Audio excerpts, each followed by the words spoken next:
அந்த மேல் சாதிக்காரனுக்கு ரெண்டு கொம்பு இருந்தா கொம்பு இருந்தா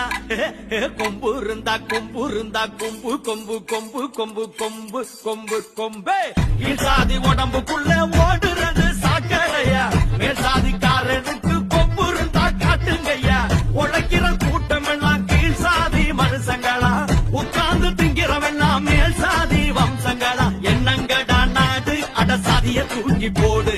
என்னங்க